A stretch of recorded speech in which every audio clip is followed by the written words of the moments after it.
আপনার এই পাঞ্জাবির মূল্য তো গভর্নমেন্ট নির্ধারণ করে দেয় নাই, এটা আপনারাই করছেন, তাই না? আপনারা করছেন, আবার আপনারা আপনাদের করার বিষয়ের উপর ভোক্তাকে ঠকাচ্ছেন।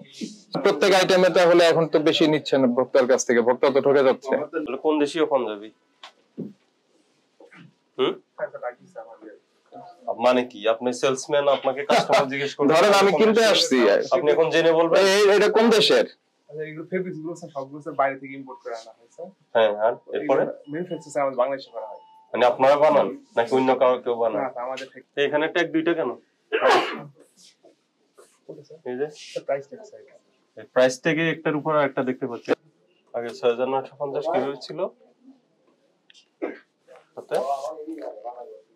আগে পূর্বে ৬৯৫০ এর সাথে কি ছিল?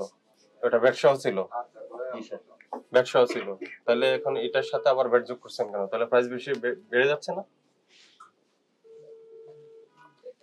আগে যে প্রাইসটা ছিল এটা ইনক্লুডিং ভ্যাট ছিল, ঠিক আছে? তাই তো ভ্যাট ছাড়া তো আর আপনার ব্যবসা করার সুযোগ নেই। ভ্যাট ছাড়াই ভ্যাট দিয়ে তো করবেন। আগে ছিল ৬৯৫০, এখন ৬৯৫০, এবার সাথে এখন কত 15%? হ্যাঁ, 10% ভ্যাট কত? 10%। জি স্যার। হ্যাঁ, ৬৯৫ যোগ হলো। জি স্যার। তাহলে প্রাইস বেড়ে কত হইলো?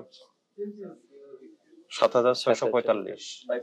আগে যে ৬৯৫০ টাকা এটা ভ্যাট সহ ইনক্লুডেড ভ্যাট, ঠিক আছে? আর এখন ৬৯৫০ এর সাথে আপনি আবার নতুন করে ভ্যাট যোগ করছেন। ভোক্তাকে দিতে হইতো এই ৪৯৫০ টাকাই, কিন্তু এখন দিতে হচ্ছে ৪৯৫০ প্লাস ভ্যাট। আগেও কিন্তু ভ্যাটই দিত, ভোক্তা কিন্তু ভ্যাট দিতই আগে।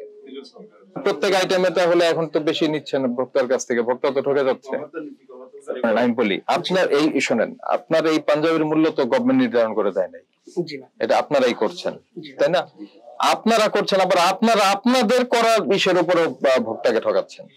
ধরেন এটার দাম ৫ টাকা ভ্যাট সহ, এখন ভ্যাট যদি আপনি আলাদা করেন তাহলে ৪.৫ টাকা ভ্যাট সহ ৪.৫ টাকায় পড়বে না প্রোডাক্টটার প্রাইস? তাই না? ওটা কি করেছেন আপনারা? করেননি তো।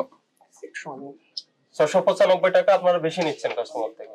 আর যেগুলো ডাবল স্টিক গুলো ওগুলো কি করবেন? ওগুলো কি করবেন জানতে যাচ্ছি আমরা। এই যে এখান থেকে পেলাম একটা, এটা কি করবেন বলেন? এই ডাবল স্টিকার তুলে যেটা আপনার বেস্ট প্রাইস এটা থেকে কমিয়ে নতুন করে ই করবেন। আর কতগুলিতে করলেন এই রিপোর্টটা কালকে আমাদেরকে দিবেন। আর এই ডাবল প্রাইসিং হবে না, আপনি তো প্রাইস একবার করেছেনই, এটার উপরে আপনি আপনার আইটি দিয়েছেন, সবকিছু দিয়েছেন, আপনার ওগুলি সব ক্লিয়ার, তাই না? তো এখন কথা হলো যে নতুন করে আপনি যখনই আবার এটার ভ্যাট ভোক্তার কাছ থেকে অতিরিক্ত নিবেন, এটা তো ভোক্তা তো ঠকে যাচ্ছে। আপনার তো একবার এটা প্রাইসিং হয়েই গেছে। এই ভোক্তা অধিকার সংরক্ষণ আইন ২০০৯ এর ৪০ ধারায় আপনি আপনার ডিক্লেয়ার করা মূল্যের চেয়ে বেশি মূল্যে পণ্য বিক্রি করছেন ভোক্তাদেরকে, আপনাকে ৪০,০০০ টাকা জরিমানা করা হলো। কালকে জানাবেন যে আপনাদের এরকম কতগুলি ছিল, কতগুলি চেঞ্জ করেছেন, ঠিক আছে? অফকোর্স এটা আপনার বেস্ট প্রাইস, তো এটা থেকে মাইনাস হবে 10% হয়ে তারপরে যেটা ভ্যাট আসে আসবে।